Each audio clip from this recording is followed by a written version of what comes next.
All right, welcome everyone to another session inside Double My E-commerce Sales Facebook group. My name is Ala Hassan, founder of E-commerce Training Academy. And today I decided to create a topic, speak about a topic specifically around the concept of marketing, more about really the 5 steps to building an organic marketing strategy for e-commerce. Now, a lot of times people reach out and would talk to me about marketing strategies in general, and you see most people speaking about, well, I need to spend money on Facebook ads, Instagram ads, Google ads, but what about everything else? What should you be doing? So let me just increase the size of my screen. Let me know in the comments if you hear me well, if all is well with you as well. Just want to make sure that the technology part is taken care of. Again, for those of you that are attending this session via the recorded video, then make sure to join our Facebook group join our Facebook group at Double My E-commerce Sales in 12 months, where I do a lot of these live streams privately inside the group, and you get to ask me a lot of questions. So let's get started. Let's assume for a moment, and I wanted to start with a quick little story so that it helps you understand the difference between the different marketing channels. Let's say you want to lose weight, and you're at the point in your life that you feel you've gained a lot of extra weight, you feel unhealthy, and you're looking at, especially nowadays, we're all stuck at home, you feel like it's time for you to take action and shed some weight off. So what do you do first? So most of us will pick up one of those devices, the smartphones, and start searching online. Others will go to YouTube and they start searching for videos. And again, you're using the internet to gather some information about some solutions to the problem that you're facing. There is a specific need that you need to fix, which is lose weight, but you need some insights about how to do it. So start searching online, you start going on YouTube, you search for videos. A lot of times also nowadays we go on social media, whether it's Facebook, Instagram, Pinterest, all of these social media networks now have powerful search engines within the tools themselves. So whether you're searching for hashtags or you're just searching any term or a business even or a celebrity or a brand, it's a lot easier nowadays. And I'm sure you can agree to this because let's say you go to Facebook, you search something, the results are all laid out. You're able to sort them through by either pages, groups, videos, even local ads through their marketplace. Again, these channels are all evolving and they're making it a lot easier for anyone to consume the content on them. So another thing that we usually do is, let's say I want to lose weight. I ask my network. I reach out to, let's say, my friends, family, colleagues, anyone that I know has either experienced what I am dealing with in terms of losing weight, anyone who I feel was able to achieve what I'm trying to achieve, which is to lose weight. I might also reach out to them. Whether it's when you ask your network, you can do it through email, through texting, through social media. All of these different communication tools could be used for this task. And sometimes we will be looking for an expert. Now, it could be a nutritionist, a dietitian, it could be a fitness trainer. We might ask someone who is credible within the industry or has an expertise. Let's say for 15, 20 years, they've been helping other people lose weight. And we look for those experts, trying to find the one that can help us deal with this problem, which is all about losing weight. You're most likely to start your journey into whatever it is that you're trying to achieve. And in this case, we're trying to lose weight online. And that's why the digital world right now is having a tremendous impact on the offline world. Every purchase starts online. Every time we're thinking about doing something, we would start on a mobile device, search it, find some solutions before even getting out of the house, before even going anywhere. And you do this even with restaurants, whether it's grocery shopping, it could be anything. So you start immediately with your digital device initially to start searching for solutions. So it's happening online. And when that happens online, what you're trying to achieve is starting online, you will start engaging with 2 types of marketing. One of them is paid marketing. And you're used to this. This is paid marketing, for example. You'll notice how as soon as you go to Google, you start searching for how to lose weight.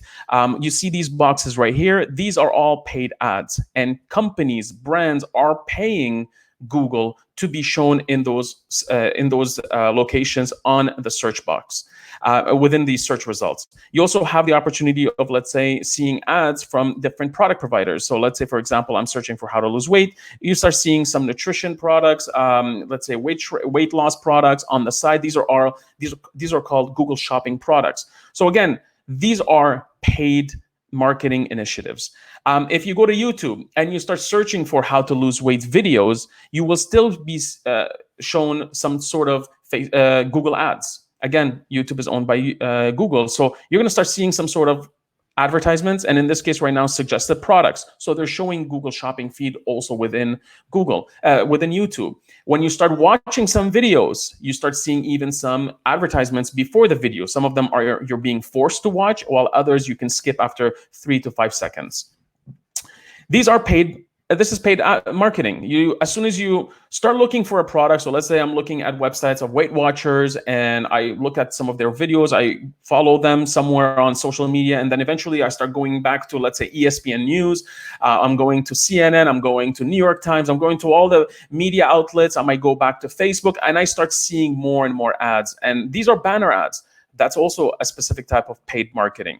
I go on social media, then I'm going to start seeing some Facebook ads, Instagram ads, Pinterest ads, Twitter ads, LinkedIn ads. All of this stuff is all part of the whole experience. Now, that's one thing that you're going to be exposed to, paid marketing. The other type is organic marketing. And to demonstrate the difference, I'm going to show you this here. So let's say I go on Google and I search for how to lose weight fast, let's say. You will have the boxes right on top of the different ads, the paid ads, but some of us will skip some of those ads and will simply scroll down and start looking at the other results on the page. And those here that I've highlighted are organic results. These are displayed based on the algorithm that Google has in place to figure out which results to show first. I mean, there's a lot of variables they look at, and the last time I read about it, it's over 200 right now, I believe. But again, I could be wrong. But there are hundreds of variables that Google looks at in order for them to determine whether or not to show you in the first rank, second rank, even on the first page or the first 10 pages.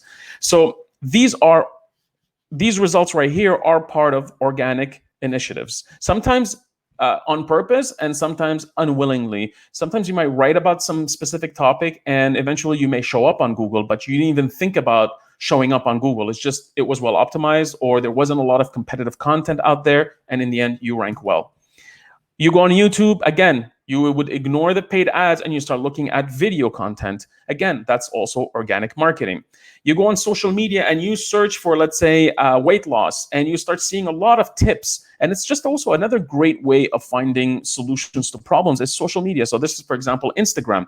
I typed in weight loss and I highlighted the hashtag weight loss. And next thing you know, I have all these amazing tips that are very easy to consume without having to read a massive blog post. Again, that's another type of organic marketing.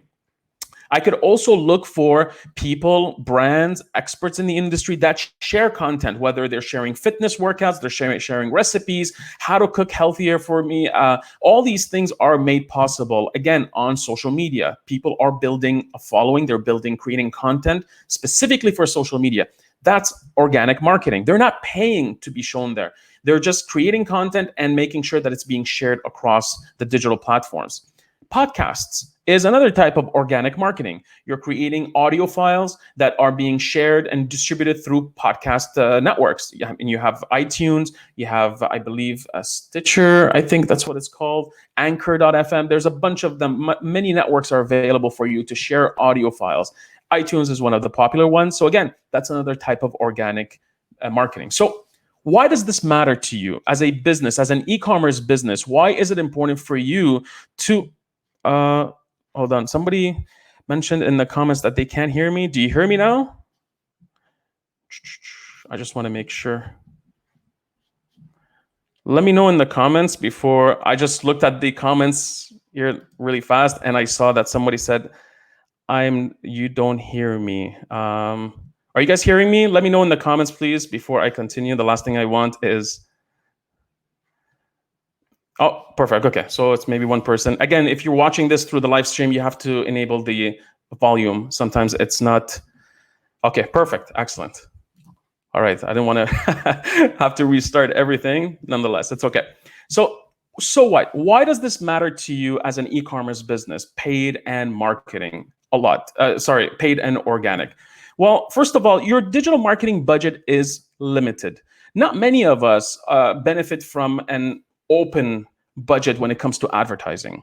Whether you're getting started with a small amount of money invested in your business, you have $5,000 on marketing a month, $10,000, or you're an established brand with $100,000, even $1 million a month, and sometimes $1 million a day. It doesn't matter really. You have a budget, and you're limited in terms of how you can go about spending it when it comes to advertisements.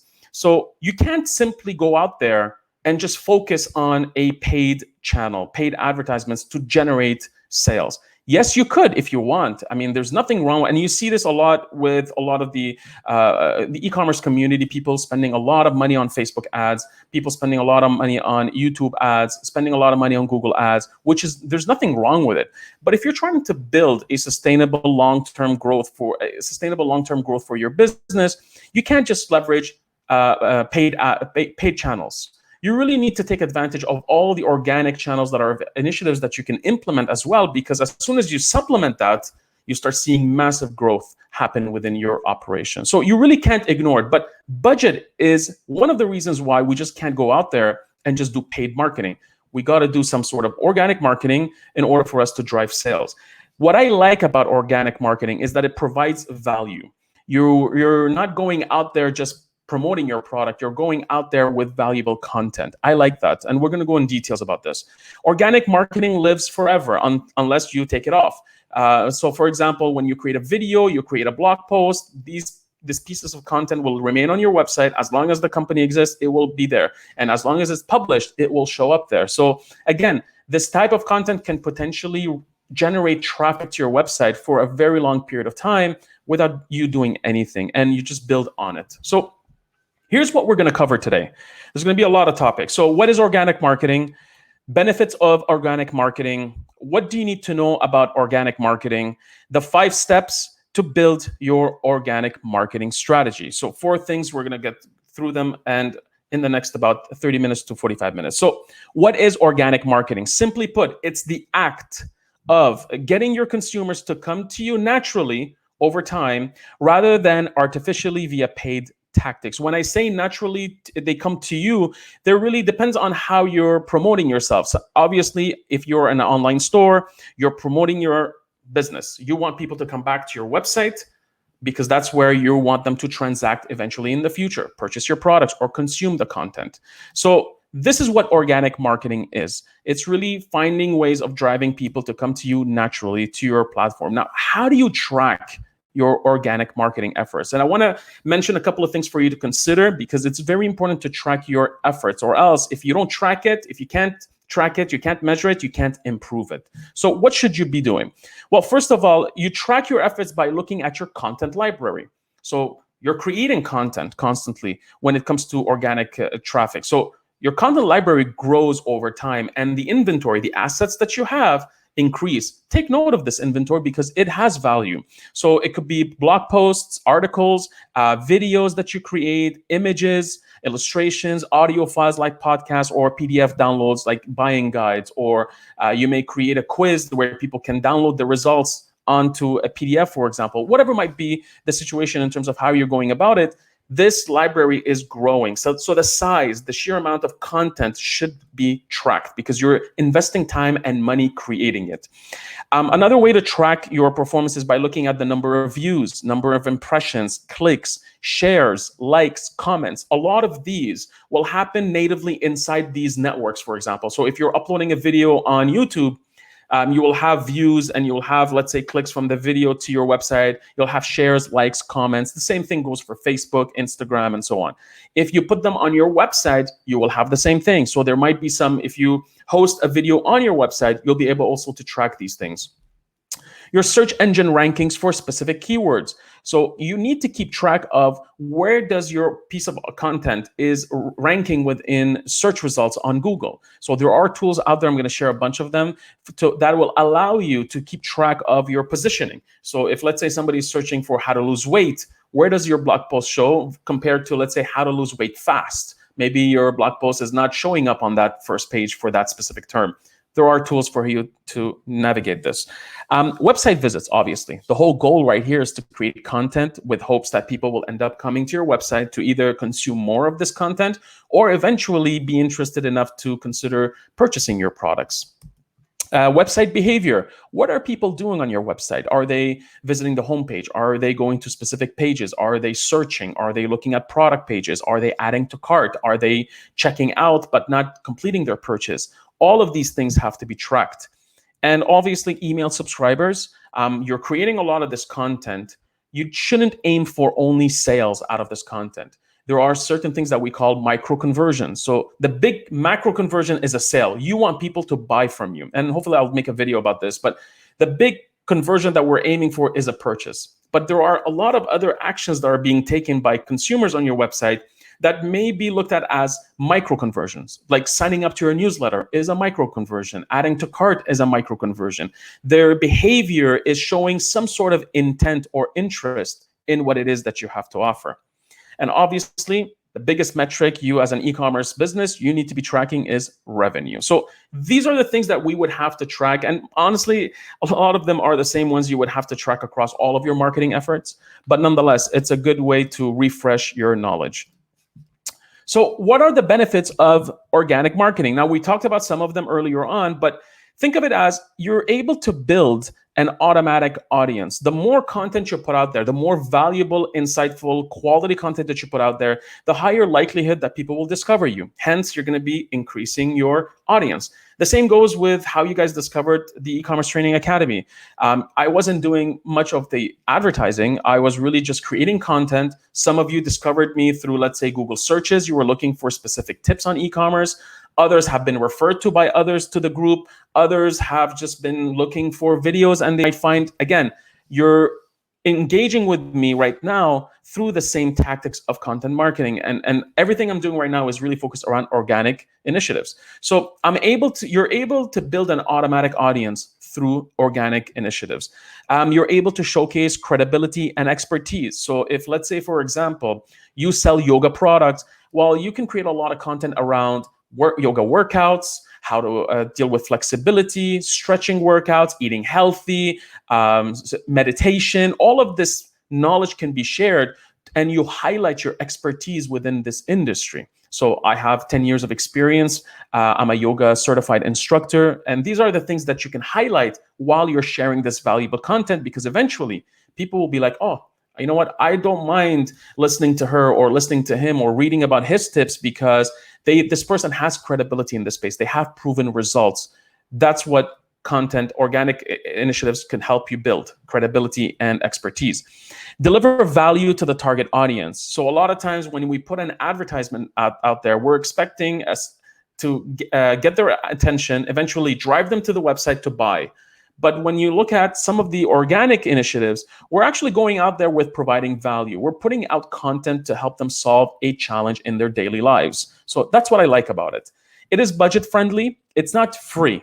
So there is nothing free in e-commerce, just like everything else in life. There's something that you have to give. So yes, you don't have to pay Google, Facebook to advertise, but you still have to put time into creating this content, publishing it, putting things together. I mean, that requires time. And if you don't have the time, you may have to pay someone to do it for you. So it's either time or money, but you don't have to spend money on advertisement. You could, obviously. So don't get me wrong. A lot of times I recommend that you put out something, let's say, organically. And if you see something organically is producing great results, then amplify it with some paid ads. So let's say you share a post on Instagram and everybody's liking it, and you're getting a lot of likes, a lot of comments, it's resonating with your audience, then make sure to put some dollars behind this. If you see you're getting good results, you're getting a lot of action, you're getting a lot of visits to your website, so maybe you can amplify that more by putting, let's say, another $100 or $1,000 on advertising this post. So, but again, it's budget friendly. Long-term growth, you're not doing something for the short term. Paid initiatives, paid advertising will get you immediate results. Whether they're positive or negative, that's another discussion. But usually when you want immediate results to your website, put in a couple of dollars and boom, right away, Google can send you traffic, Facebook can send you traffic, and so on. So here's what you need to know about organic marketing. So it's great. I'm talking a lot about the positive aspect of this channel, but there's a lot more to it. Now, you need to be very creative. Yes, it's in the beginning. You don't have to go crazy with the way you edit your videos, the way you edit your content. But if you really want to be seen out there, creativity matters. So you need to have this creative mind. You need to get inspired in terms of the type of content that you're going to publish for your audience. You need to listen to your target audience. Do not simply go out there and start creating content based on what you think is of value. Start speaking to these personas that you're targeting. So if you're selling slippers, speak to, and let's say they're targeting women between the ages of 25 to 35, then find someone within that age range. Reach out to them. It could be just even sending them a $5, $10 gift card for Starbucks or an Amazon gift card, anything. Run them through a bunch of questions. Ask them for feedback. Again, you just don't want to go out there and just start creating this content. And don't worry, I'm going to be sharing some tools for you to use. You need time and you need to be patient. So I noticed that some of you have joined this group, and I noticed that some of you are saying, we're just getting started. I just launched my website. Organic marketing takes time. So if you think you're going to do something this week and it's going to start generating traffic or sales in the next week, in the next month, in the next 2 months or 3 months, good luck. It takes time. I don't foresee any results immediately. I usually tell people, when you're creating organic content, expect 3 to 6 months to start seeing attraction. But the beauty about this is, as soon as you start doing it, you slowly start getting traffic. Slowly, this traffic converts, and over time, it just amplifies. And every year over year, your organic traffic increases because you've created a lot of content, and you're constantly creating content. So don't get discouraged if you're not seeing results. What's important for you is make sure you track the engagement level. Are people liking the content? Like when I'm doing these Facebook Lives, I'm not expecting 100 people to show up all the time, but those who are showing up, do they see value from what it is that I'm sharing? If yes, then continue creating similar content or even go deeper into the topic. You need to invest in content creation. So if you're not a person that loves to create content, you don't feel that you're creative enough, you don't have the right skills, then you got to invest in the right people and also in the right technology. This stuff is not going to get created on its own. Don't think you're going to put out a blog post with 200 words and a message and an image, and then next thing you know, you're going to start getting a lot of traffic. Unfortunately, that's not the case. And let's say doing just Instagram all the time is not going to help out as well, because obviously social media nowadays, the reach is limited. Facebook wants you to pay to play. Yes, you could put out the most beautiful blog post, the best image or video or Instagram story possible. Guess what? The reach is limited. So maybe 10, 15% of your audience will see it because Facebook wants you to pay. So again, you really have to understand that you will end up spending money on someone or the right technology to create this content. So keep that in mind when it comes to the organic marketing. And the last thing, obviously, is you need a strategy. Don't just start going out there. Okay, I don't have the money to spend on advertisement. Let me start creating content. Okay, let me post something on Facebook. And I've seen that happen a lot. Let me just post something on Instagram. Let me just post something on Facebook. Let me write a quick blog post. But there's no strategy behind it. There's no digital marketing calendar. There's no research about what topics people are caring about nowadays. So you really can't just go at it by not using a strategy, because you'll get overwhelmed, discouraged, and you'll end up quitting. And eventually you'll see like e-commerce is not for you. Yet organic can potentially drive a big chunk of your revenue. So let's get started now with the 5 steps. Now, here are the 5 steps, and we're going to go through each one. So number 1, obviously, just like everything else, and for those who are very familiar with the way I go about training people, you start with a plan. I'll highlight some things in there. Step number 2, you need to create and optimize quality content. Step number 3, you need to optimize your website for search engines. And that's SEO for those who are familiar with this. Number 4, you need to build out your email list and share content via email campaigns. And step number 5, use social media to build your audience and share content. Now, when I look at this list right now, I always refer to these as the big 4 organic channels. So you have right here content, SEO, email, and social media. And obviously within those, you have the YouTubes, you have the podcasts, and we're going to go through all of them. And for those of you that are joining live, don't worry, the slides are going to be attached to the video inside the Facebook video, so you don't have to worry about taking screenshots. You'll have everything you need as we finish this session. So step number one, create a plan. So I'm going to go at a really high level only because I've created already some videos out there to help you dive deeper into the topic, but set SMART goals. Your goals have to be specific, measurable, attainable, realistic, and time bound. Don't just say, I want to create a blog post and to help me drive traffic to my website. I want to create a video, upload it on YouTube, and get traffic or generate sales. Be specific. Let's say, for example, I would like to drive traffic from my blog. So for the next 3 months, I plan on creating one blog post a week, targeting one audience. And my goal is to generate at least, 1,000 visits from this blog post within the first 6 months, for example. Everything is specific, it's time bound, it's realistic. You're not expecting 1 million visits. All of these things matter. So I highly recommend you watch this video. What I've done is I've shared a video from day 3 of Build a Store, my challenge. Build a store in 21 days. So the video is on YouTube. You can just watch it immediately there. Or you can also sign up to the challenge on eCommerce Training Academy. You'll have free access to the 21 days videos. But I created a video just to help you create a simple plan, and we go over this.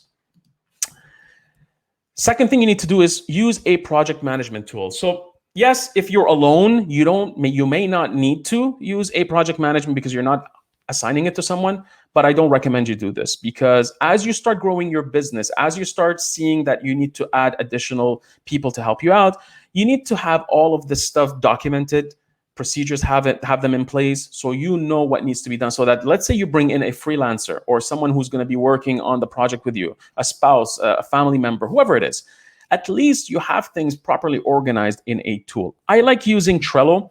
Trello is one of my favorite tools to manage a simple project. So you can create, let me see if I can just sign out. So let's say Trello right here.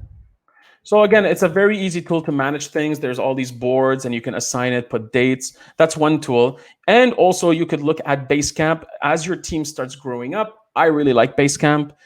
It allows me to have unlimited employees, unlimited projects, and everything is inside this tool. So these are the 2 tools I recommend that you look into, and there are many of them out there. So it depends on your preferences. Next, make sure you're creating a digital marketing calendar. Have a simple Google Sheets or just use Google Calendar, depending on what you want to use. But Google Sheets is more than enough. Have one for the whole year, so 2020, and every month have it in a separate sheet inside the file. So this way you could plan things out, link to documents, marketing briefs, and the whole 9 yards. So just make sure you're using a digital marketing calendar. You need to also define your audience, the type of content that you're going to create, and also the platforms you're going to use to communicate and also distribute your content. So just don't go out there, start creating content. You need to define who is your audience. And again, the audience that you're targeting is the same one you're targeting for your business. It doesn't have to be a separate audience when it comes to organic versus paid. It's just make sure that you define it so you organize your thoughts and your marketing plans as you start working on it. The type of content you have to specify. If you don't like doing video, then why would you put video? So again, be realistic. So you want to do, let's say, blog posts because you like writing. Great, take that. Write some goals and in terms of what type of content you want to create. Now, if certain pieces of content you don't like creating, like let's say you're not comfortable in front of the video, then at least write it down and also look into having some partner to help you out, whether it's a freelancer or someone on Fiverr or Upwork.com. There are many websites out there that can help you find help. So I recommend you look at, if your budget is limited, look at Fiverr.com. There's a lot of people out there that can help you out. That's one. The next one is Upwork.com, and you can use that as well. Okay, so again, there's so much help available on the internet that you could use it to your advantage to help you plan things. Going back. So next, Plan your resources. So again, when you create content, you'll need to reach out to people. You might need to work with people as well as tools. Again, you could use Google Docs to create PDFs. I've used that and it works really well. But what's important is for you to state them all and include them all part of the plan. Just don't go out on it blindly. And the last thing is you need to make sure you define how you will measure success. So I recommend you install Google Analytics. I've linked to a video that I've created. No, sorry, not this one here. You could use Google Analytics to help you track your initiatives, and it's all in there. So again, just make sure that you're tracking everything, because the last thing you want is you do all this work, but you're not sure if it's having an impact or not. And that's for the plan. So step 1, create a plan. Step 2, again, if you have any questions, make sure to put them in the comments and I will reply back as soon as I can. So step number 2 is to create and optimize quality content. So the plan is done, let's start working. So what should you do? Where should you get ideas on how to go about finding content? Now, obviously, surveying your clientele, surveying your audience is one way. I also recommend you learn about your audience in general. There are many, many tactics, but if there's one thing I'll recommend right away is to use a website like Quora. So this is a place where people just ask questions. So let's say, for example, I go here and I say, lose weight or weight loss, let's say. As soon as you click on weight loss, you'll see a lot of spaces, groups inside there. And you will start seeing a lot of questions as well. How did you lose weight as a teenager? That could be a piece of content that you may want to create. What are some great and before weight loss photos? That could be a piece of content.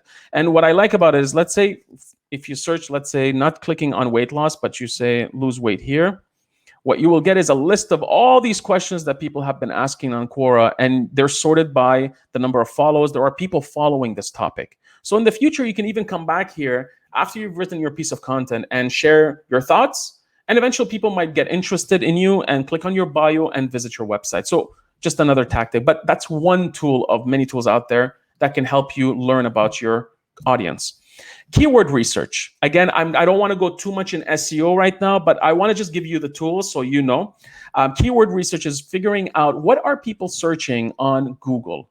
You can use Google Keywords. They have a free planner in there. That's part of their Google Ads. You don't have to create a paid ad, but you can use the tool.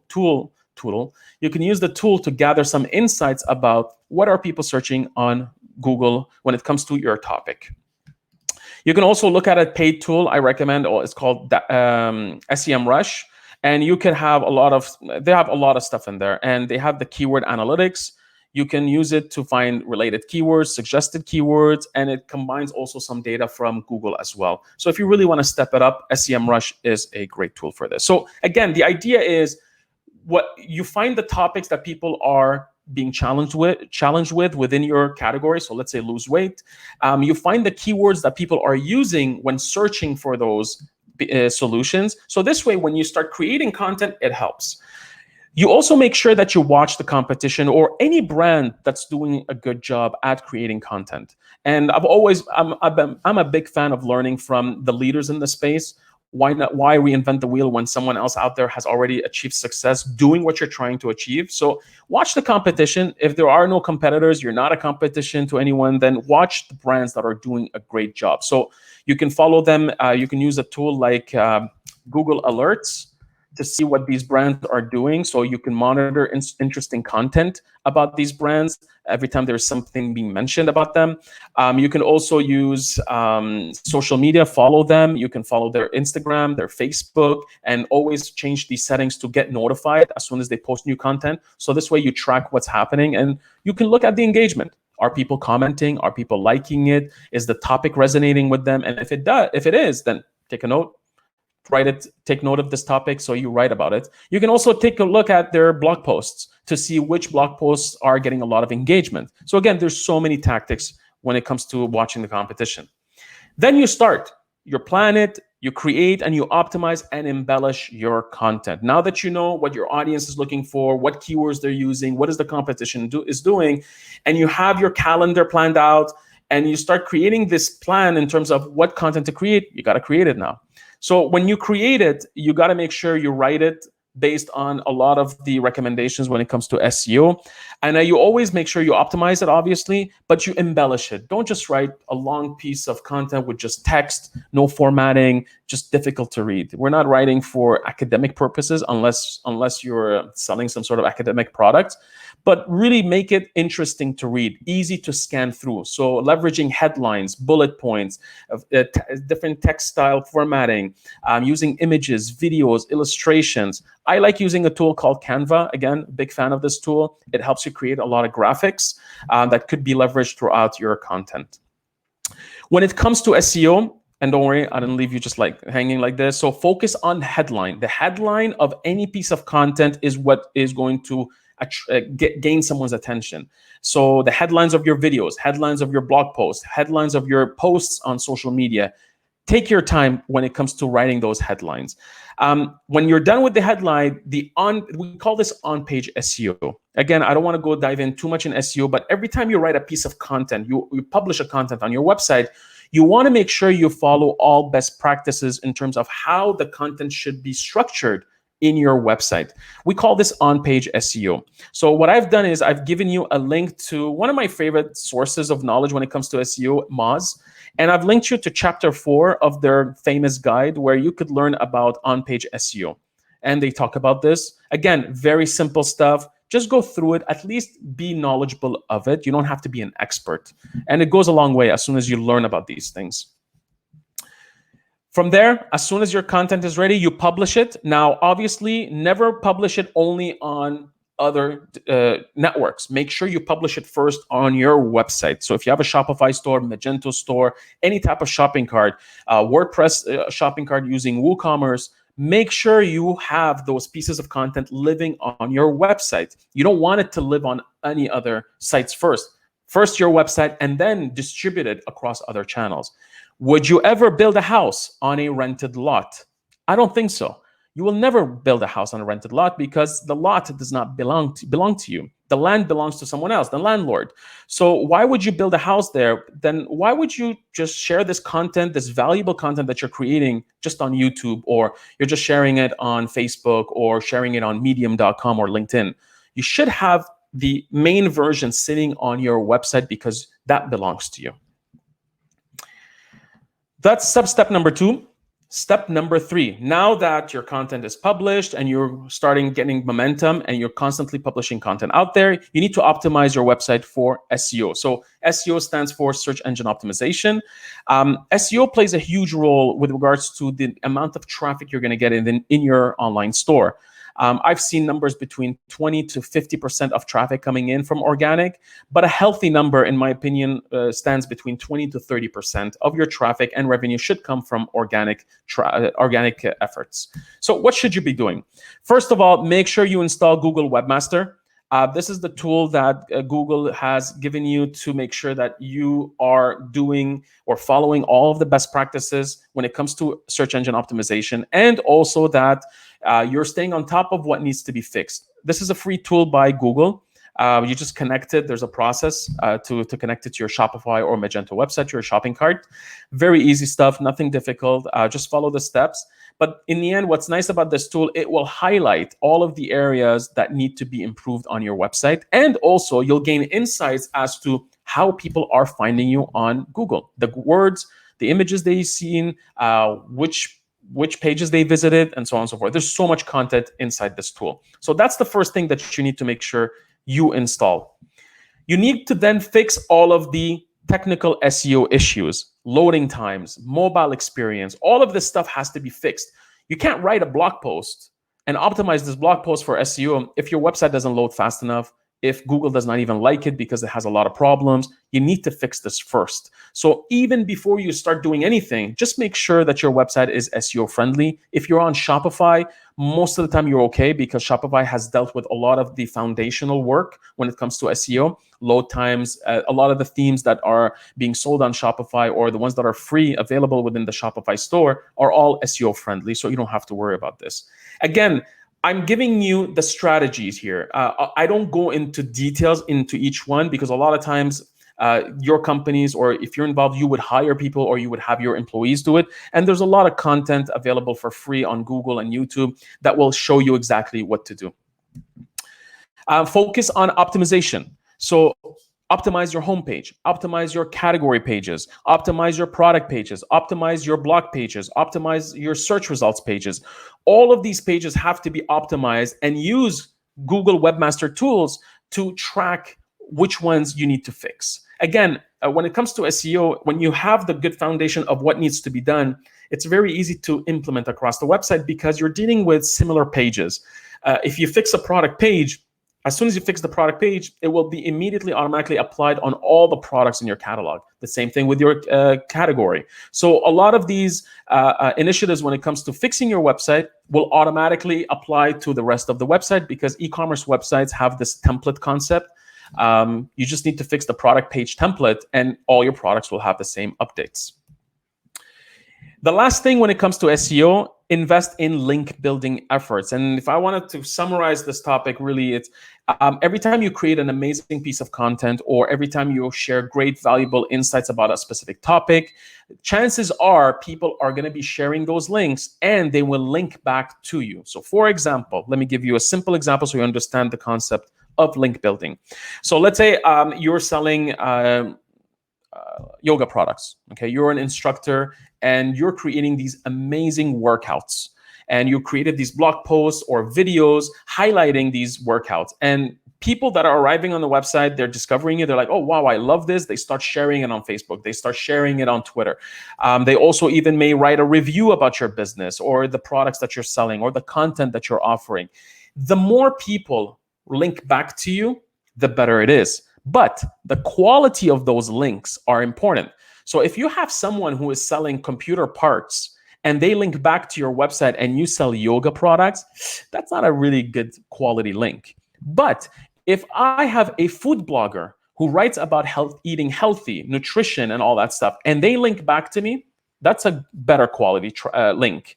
If I am speaking to, let's say, a yoga influencer, and she's loving our product, and she mentions us in her blog, and she links back to us, that is a powerful link. Or I may have some mention by a famous yoga magazine or blog out there, and that website is mentioning my website, my online store, because I sell yoga products, then that goes up. So again, if you're selling physical products, which you are in e-commerce, and go after blogs, go after other blogs that are also involved in the industry that may not be offering the same product and would see value of referring their audience to you.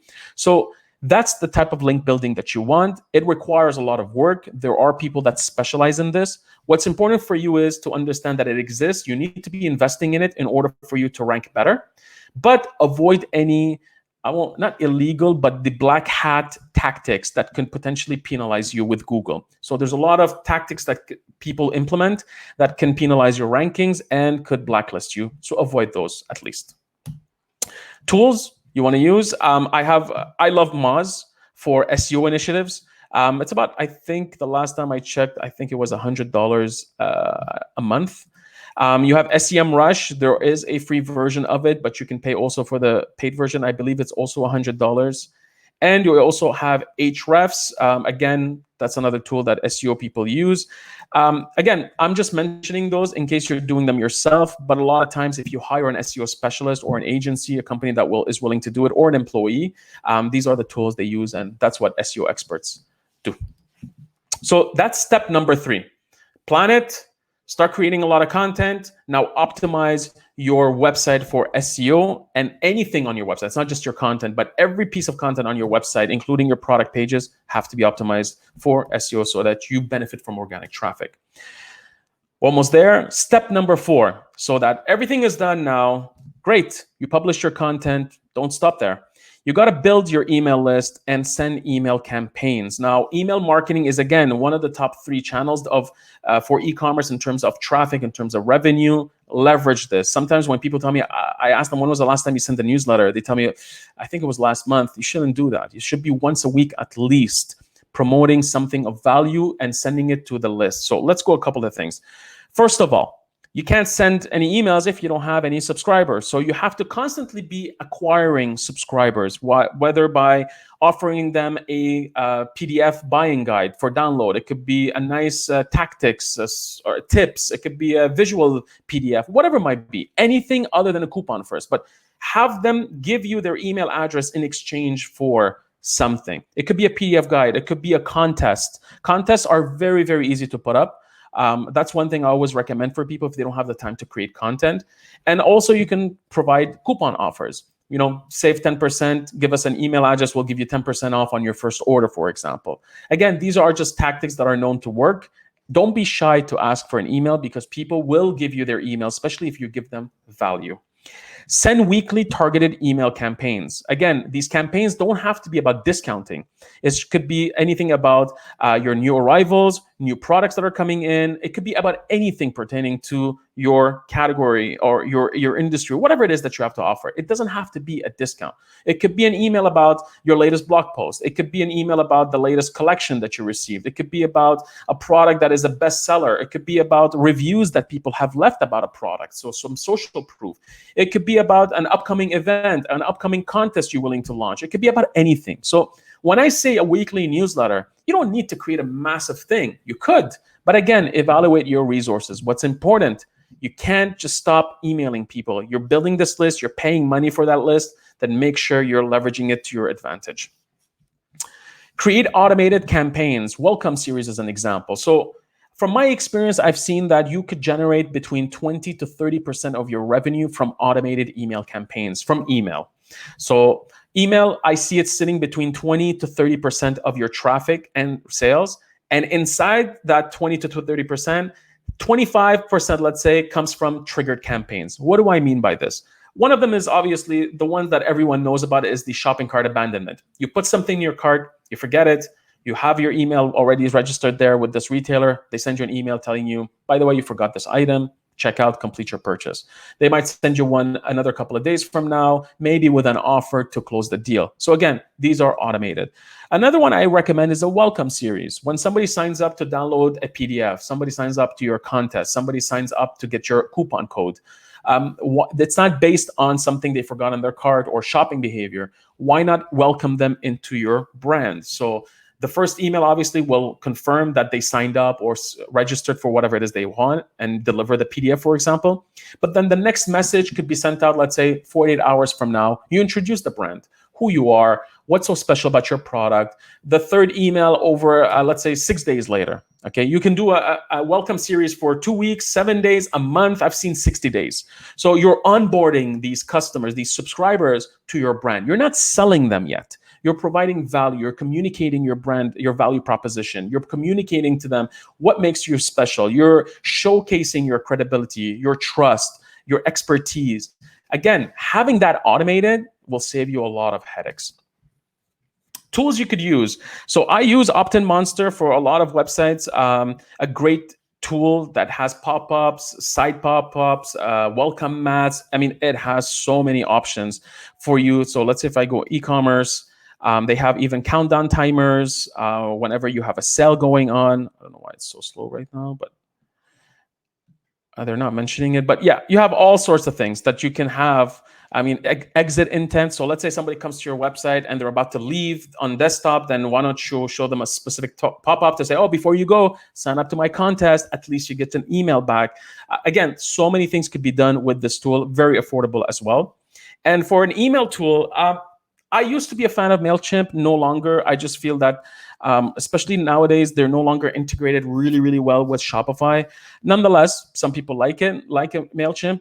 Personally, for e-commerce, I recommend a tool like Klaviyo or Klaviyo, depending on how you pronounce it. But this tool was made for e-commerce. Again, some people say, well, it's a little bit more expensive. Not a lot. It's just, honestly, if a tool becomes expensive, then you better make sure you use it. You don't want to just have an email list sitting in your software and you're not even leveraging it to your advantage. It doesn't make sense. So for me, in e-commerce, it makes sense to pay the price. And it's not massive, by the way.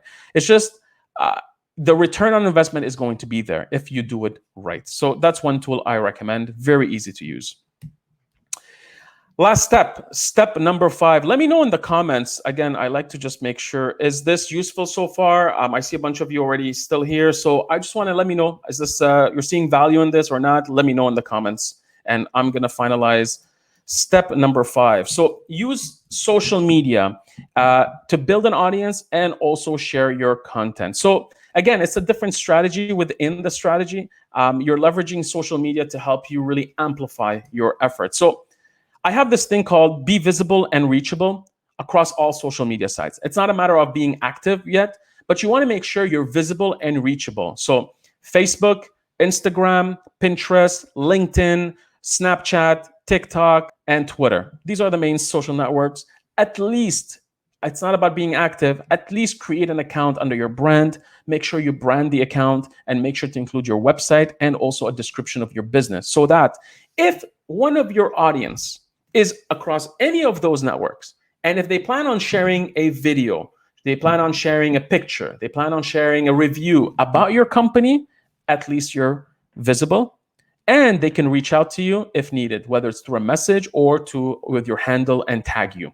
Have those in place at least. That's the first thing I would tell you. Next, you want to publish optimized content for social media. When you're publishing content on Instagram, Facebook, LinkedIn, each one may have different specifications.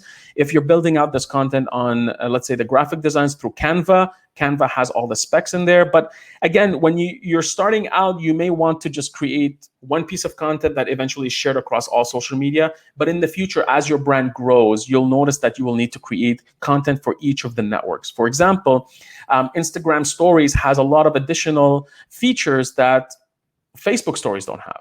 Or let's say Facebook has additional features that Instagram doesn't have. Both of them have live TV. So again, you really, with time, as you start growing, you'll start putting your efforts in the right channels where you see fit. Another important thing you have to understand is you're not there just to publish, and that's it. It's all about me, and you're just going out there. You need to engage with your followers. So whether it's liking their posts, commenting on their posts, also responding to all the comments left on your posts, direct messaging them if needed, just a thank you for sharing this post, or appreciate you purchasing our products.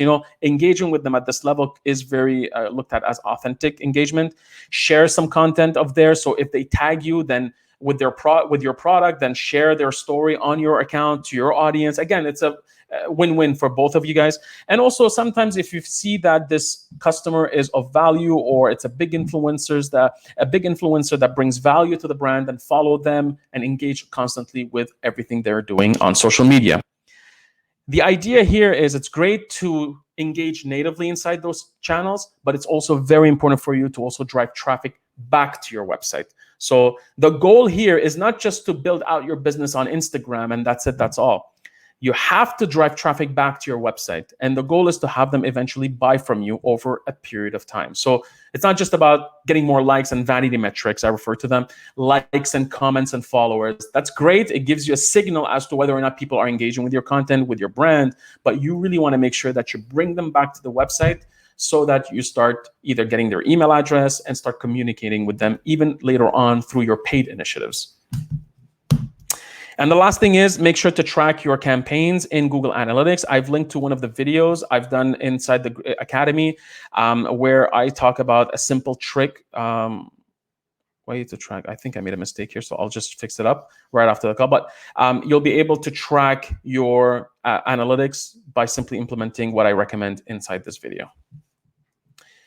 And there you have it. So again, let's just go over the steps. Step number 1, build a plan. Step number 2, create and optimize quality content. Step number 3, optimize website search, your website for search engines, SEO. Number 4, build your email list and share content via email campaigns. And step number 5, to building an organic marketing strategy, is to use social media to build your audience and share content. There you have it. These are the 5 steps to help you build out a phenomenal organic marketing strategy. I hope this was useful. Again, if you're watching this through the recorded video, thanks again for the support. Make sure to join us inside the Facebook group or visit ecommercetrainingacademy.com, where I have put up all of these videos inside a bootcamp training. So If you want to make it easy for yourselves, it's available on the website. Now, for those who are joining me live, the great benefit of this is me being able to answer your questions about this topic or e-commerce in general. And that's what I'm going to do right now to see, are there any questions about anything I've shared so far? Does it all make sense? Let me know in the comments if this is good, this was helpful. Don't forget to like and also like or love or hug the video inside the group so that others inside the group see it. And let me just see now, any questions?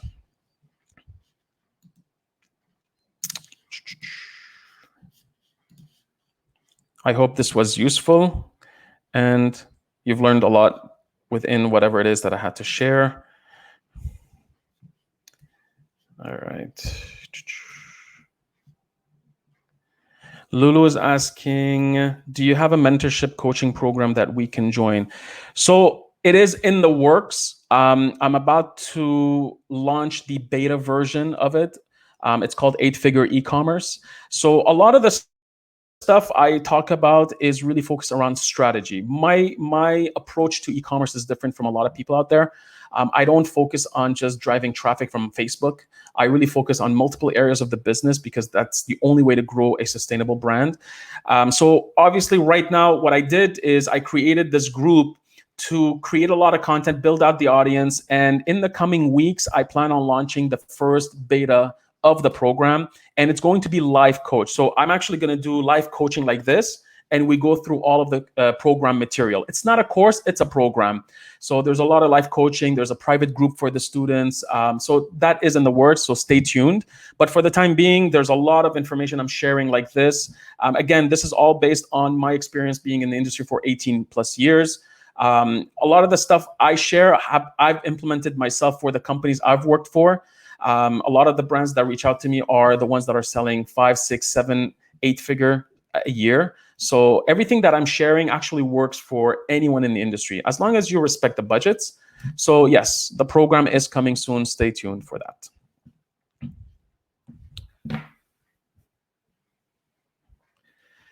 So Jean-Yves is asking, what is your point of view regarding WooCommerce versus Shopify regarding SEO? Okay, so I think, look, WordPress is the one powering WooCommerce. WooCommerce is a feature of WordPress. When it comes to content SEO optimization, WordPress rules only because it was built as a content management system. It's not a shopping cart per se. Shopify was built as a shopping cart for e-commerce. So if you look at it in terms of expertise, I'll tell you WordPress for the win. It's proven to work. Even my academy is on WordPress. A lot of the content on WordPress ranks really, really well. But that does not mean that Shopify does not rank. Could Shopify improve things? Yes, they can. But if you look at the way Shopify is structured, when you look at product categories, you look at their product pages, collections, their pages. If you look at the best practices, they follow most of them. And they also give you control over it. So you, as an owner of a Shopify store, you'll see that in the bottom of, let's say, a product page or collection, you're able to optimize your titles, your descriptions, your URLs. All of that information is there. You can easily connect it to Webmaster Tools. Now, the blog component of Shopify could possibly be improved. But again, it depends on how far you want to take it. Sometimes here's what I see. Obviously, it's best to have your blog living under www, let's say yourstorename.com/blog. But if you feel that, let's say Shopify's platform in terms of blog content is limited, you may want to put the blog on a separate domain name. So let's say blog.yourcompanyname.com. So that could be also an approach. I haven't seen, every time I do an audit, let's say I've tested audits on SEO for a Shopify website, I haven't seen major problems because the website loads very fast. They're very mobile friendly. They run on Akamai Content Delivery Network, which makes it a lot faster. They follow a lot of the best practices. And I remember there was an article about Shopify not being SEO friendly, but that was a while back. They fixed a lot of these problems. So again, it depends. If content marketing or your organic efforts are critical for you and you're investing hundreds of thousands of dollars and you really want to make sure you're leveraging it, there are tools for this. For me, if you're just getting started, Shopify blog is more than enough. Start testing the waters, get into the habit of creating content. And if in the future you feel that you've outgrown the platform, you can easily move over to another platform. There's a process that SEO people will put in place to make sure that all of your links redirect back to the new website. Let's say there's a whole system that you need to follow when it comes to migrating. But I feel that you shouldn't overthink it. I don't think a lot of people, like if you look at, like, let's say here, I did a like Beard brand. I believe they're on Shopify right now. They create lots of content, these guys. Let me check built with just to make sure. Yeah, so they're using Shopify. Let me just make sure that body, where is it? Company, the Urban Beardsman blog. So, and right now I see that, yeah, they're still using Shopify.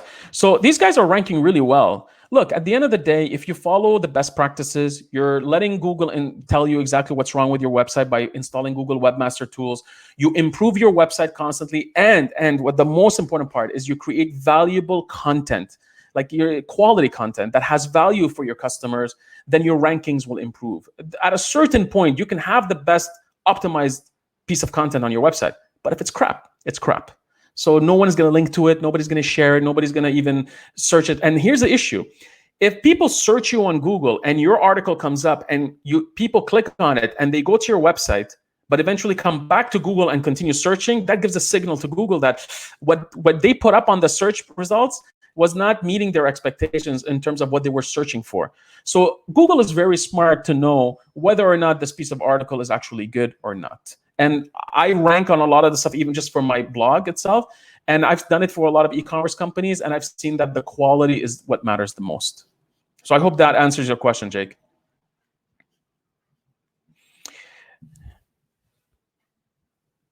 Liz is saying, I used e-commerce, I used the WooCommerce to start, and it gave me a lot of problems to start. I think like you all.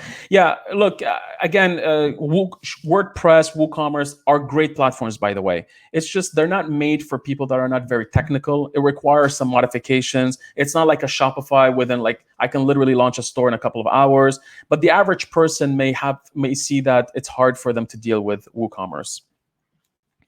You're welcome, Felicitas. Glad you enjoyed it. Lulu saying, I'm interested in that. Been looking for an e-commerce coach to help scale up. Look, I think what's going to happen right now, Lulu, you're going to benefit from a lot of the content. Again, welcome to the group, because I saw that you've applied today. You've joined. So welcome to the group. Glad to have you here. A lot of the content that is being shared right now, there's over 15 videos. And if you just start even with those, it's going to help. Until I launch the premium coaching program. Again, in a couple of weeks, you'll hear of it. I truly feel that this program is going to be different from what's out there. It's not drop shipping. It's not Facebook ads. It's really looking at e-commerce growth using proven strategies. It's not just always going after the shiniest thing right now that everyone else is doing. It's not just going after TikTok because everybody's doing TikTok. No, what I teach are proven strategies that have been working for retailers for a very long time. So stay tuned. Great, Jake. Excellent. Any more questions? I'm trying to go through all the comments to make sure that I covered everything. Please make sure to like the video. And again, for those of you that are joining right now, don't forget that please to fill out the survey. I'm going to put it inside I just want to make sure that you guys are aware of it, because the survey helps me also get a lot of insights about what type of content to create for you guys. And again, if you haven't filled it out, please do so. Let me just share it in the comments. Excellent. I don't see any more questions. No. Excellent. Well, thank you again for attending today's session. I hope, again, this was really useful, and now you understand the importance of organic marketing. And I'll see you in the next video. Take care and have a nice evening. Bye-bye.